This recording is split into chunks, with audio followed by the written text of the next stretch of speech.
রুমার গল্পের আসরে তোমাকে জানাই আবারও স্বাগত। আজ যে ছোট গল্পটি পাঠ করছি তার নাম তন্দ্রাহরণ। লিখেছেন শরদিন্দু বন্দ্যোপাধ্যায়। পৌণ্ড্রবর্ধনে রাজকুমারী তন্দ্রার মন একেবারে খিঁচড়াইয়া গিয়াছে। মধু মাসের সায়াহ্নে তাই প্রাসাদ শিখরে উঠিয়া একাকিনী দ্রুত পায়চারি করিতেছেন এবং গণ্ড আরক্তিম করিয়া ভাবিতেছেন, কেন মরিতে রাজকন্যা হইয়া জন্মিলাম। অনেক দিন আগেকার কথা। ভারতীয় রমণীগণের মন তখন অতিশয় দুর্দমনীয় ছিল। মাত্র কয়েক বৎসর পূর্বে কনৌজ সংযুক্তার স্বয়ম্বর হইয়া গিয়াছে। রাজকুমারী তন্দ্রার বয়স 18 বৎসর। ফুটন্ত রূপ, বিকশিত যৌবন। তথাপি মধু মাসের সায়াহ্নে তাহার মন কেন খিচড়াইয়া গিয়াছে জিজ্ঞাসা করিলে বলিতে হয়, তাহার আসন্ন বিবাহই একমাত্র কারণ। কিন্তু 18 বছরের বিকশিত যৌবনা কুমারী বিবাহ করিতে অনিচ্ছুক কেন? একালে তো এমনটা দেখা যায় না। তবে কি সেকালে? না, তাহা নয়, সেকালেও এমনই ছিল। কিন্তু কুমারী তন্দ্রার আপত্তির কারণ তাহার মনোনীত স্বামী প্রাগজ্যোতিষপুরের যুবরাজ চন্দ্রানন মাণিক্য। কথাটা বোধ করি পরিষ্কার হইল না। আসল কথা, বর বাঙাল। যতদিন এই বিবাহ রাজা ও মন্ত্রিমণ্ডলীর গবেষণার বিষয়ভূত ছিল ততদিন কুমারী তন্দ্রা গ্রাহ্য করেন নাই। কিন্তু হঠাৎ শিরে সংক্রান্তি আসিয়া পড়িয়াছে। যুবরাজ চন্দ্রানন বিবাহ করিবার জন্য দৃঢ় প্রতিজ্ঞ হইয়া সৈন্য সামন্ত সমভিব্যাহারে রাজধানীতে ডেরাডান্ডা ফেলিয়াছেন। গোড়া হইতে তন্দ্রার মন বাঁকিয়া বসিয়াছে। তবু তিনি গোপনে প্রিয় সখী নন্দাকে পাঠাইয়াছিলেন চন্দ্রানন মাণিক্য লোকটি কেমন দেখিবার জন্য।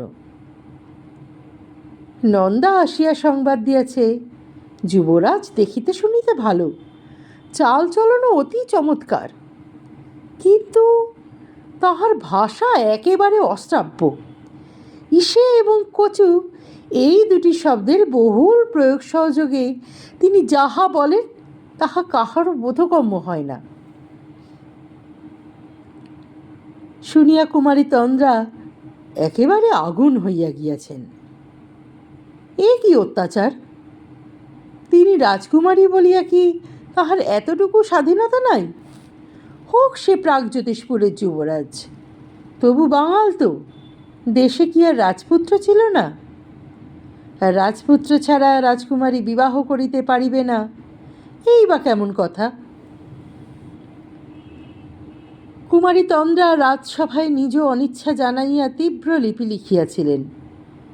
উত্তরে মন্ত্রীগণ কর্তৃক পরামর্শিত হইয়া রাজা কন্যাকে সংবাদ দিয়াছেন যে চন্দ্রানন মহাবীর পুরুষ, উপরন্তু বহু সৈন্য সামন্ত লইয়া আসিয়াছেন।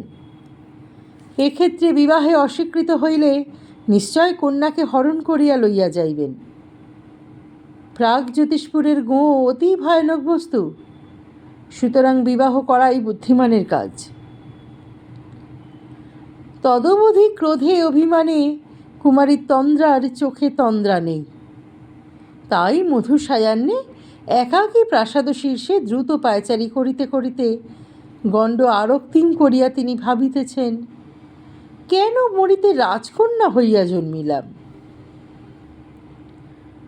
সহসা একটি তীর হাউইয়ের মতো প্রাসাদ পার্শ্ব হইতে উঠিয়া আসিয়া তন্দ্রার পদপ্রান্তে পড়িল। বিস্মিত হইয়া তন্দ্রা চারিদিকে চাহিলেন। প্রাসাদ শীর্ষে কোন ধৃষ্ট তীর নিক্ষেপ করিল? তন্দ্রা ছাদের কিনারায় গিয়া নিম্নে উঁকি মারিলেন।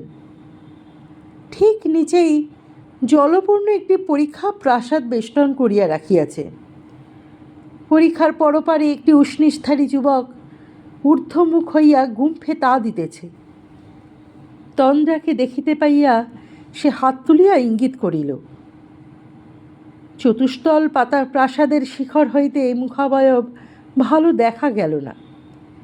তবু সে যে বলিষ্ঠ ও কান্তিমান তাহা সহজেই অনুমান করা যায়। তন্দ্রা বিস্ময়াপন্ন হইয়া ফিরিয়া আসিয়া তীরটি তুলিয়া লইলেন। দেখিলেন তীরের গায়ে একটি লিপি জড়ানো রহিয়াছে। লিপি খুলিয়া তন্দ্রা পড়িলেন। ছলনাময়ী নন্দা, আর কতদিন দূর হইতে দেখিয়া অতৃপ্ত থাকিব? তুমি যদি আমাকে ভালোবাসো তবে আমার মনস্কাম সিদ্ধ করো। আমার মন আর বিলম্ব সহিতেছে না। যদি আমাকে বঞ্চনা করো, নিজেই পরিতাপ করিবে। পরদেশী বন্ধু কতদিন থাকে? সদয়া হও, তুমি যাহা বলিবে তাহাই করিব। একবার সাক্ষাৎ হয় না? তোমার অনুগত বন্ধু। লিপি পড়িয়া কুমারী তন্দ্রা স্থির হইয়া বসিয়া রহিলেন। মনে পড়িল ইদানিং প্রিয় সখী নন্দা যখন তখন ছলছুতা করিয়া ছাদে আসে। এই তাহার অর্থ? ওই কমলকান্তি বিদেশী নন্দাকে দেখিয়া মজিয়াছে। নন্দাও নিশ্চয়ই তাহার প্রতি আসক্ত। দুইজনে কাছাকাছি হয় নাই, দূর হইতে প্রণয়, তীরের মুখে প্রেম। সহসা তন্দ্রার দুই নয়নে বিদ্যুৎ খেলিয়া গেল। তিনি সন্তর্পণে উঠিয়া গিয়া আবার উঁকি মারিলেন। ধৈর্যশীল তবু যুবক তখনও ঊর্ধ্বমুখে দাঁড়াইয়া গুম্ফে তা দিতেছে। কবরী হইতে কাজললতা লইয়া চুলের কাঁটা দিয়া তন্দ্রা লিপি লিখিলেন। হাত কাঁপিতে লাগিল। লিপি শেষ হইলে তীরের গায়ে জড়াইয়া পরীক্ষার পরপারে ফেলিয়া দিলেন। নিরুদ্ধ নিঃশ্বাসে দেখিলেন যুবক সাগ্রহে তীর তুলিয়া লইল। নন্দা ছাদে আসিয়া তন্দ্রাকে দেখিয়া অবাক হইয়া গেল। বলিল, প্রিয় সখী, তুমি এখানে? তন্দ্রা তপ্ত মুখে আকাশের পানে চাহিয়া রহিলেন।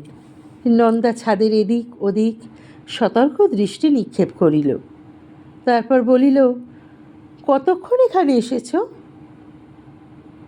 তন্দ্রা আর আত্মসম্বরণ করিতে পারিলেন না। ঝরঝর করিয়া কাঁদিয়া ফেলিলেন। নন্দা, আমার ভাগ্যে কি আছে আমি জানি না। হয়তো কাল সকালে উঠে আর আমায় দেখতে পাবি না। সখী, তোর কাছে যদি কখনো অপরাধী হই, ক্ষমা করিস। নন্দা রাজকুমারীকে জড়াইয়া অনেকক্ষণ তাহার অশ্রুসিক্ত মুখের পানে চাহিয়া রহিল। তারপর ধীরে ধীরে বলিল, ছি সখী, ও কথা বলিতে নেই। চলো, নিচে চলো। কাজললতা যে পড়ে রইল, আমি নিচ্ছি। চুলের কাঁটাও খসে পড়েছে দেখছি। সখী, উতলা হইও না। তোমার ভাগ্য দেবতা তোমায় নিয়ে হয়তো একটু পরিহাস করেছেন। দেবতার পরিহাসে কাতর হলে কি চলে? শয়ন মন্দিরে প্রবেশ করিয়া অশ্রু ভরা স্বরে তন্দ্রা কহিলেন, নন্দা, আজ রাত্রে আমি একা শোব, তুই যা। আর দেখ, প্রাগ জ্যোতিষপুরের সেই বর্বরটাকে যদি তোর পছন্দ হয় তুই নিস। মনে মনে বলিলেন, অদল বদল। নন্দা জিভ কাটিয়া চোখে আঁচল দিল। উমা, ও কি কথা? আমি যে তার দাসীর দাসী হবার যোগ্য নই, বলিয়া ছুটিয়া পলাইল। নন্দার এই পলায়ন একেবারে প্রাসাদের বাহিরে গিয়া থামিল। রাত্রি দ্বীপ্রহরের জাম ঘোষণা থামিয়া যাইবার পর রাজকুমারী তন্দ্রা প্রাসাদের গুপ্তপথ দিয়া পরিখা পার হইয়া বাহিরে গেলেন। তাহার বড় তনু বেষ্টন করিয়া আছে রাত্রির মতোই নিবিড় নীল একটি উড়না। নক্ষত্র খচিত অন্ধকারে একটি তরুণ সুদৃঢ় হস্ত আসিয়া তাহার হাত ধরিল। কেহ কথা কহিল না। দুইটি কৃষ্ণবর্ণ অশ্ব পাশাপাশি দাঁড়াইয়াছিল। তরুণ সুদৃঢ় হস্তধারী তন্দ্রাকে একটি পৃষ্ঠে তুলিয়া দিল। তারপর এক লম্পে অপরটির পৃষ্ঠে উঠিয়া বসিল। নক্ষত্র খচিত অন্ধকারে দুই কৃষ্ণকায় অশ্ব ছুটিয়া চলিল পৌণ্ড্রভক্তির সীমান্ত লক্ষ্য করিয়া।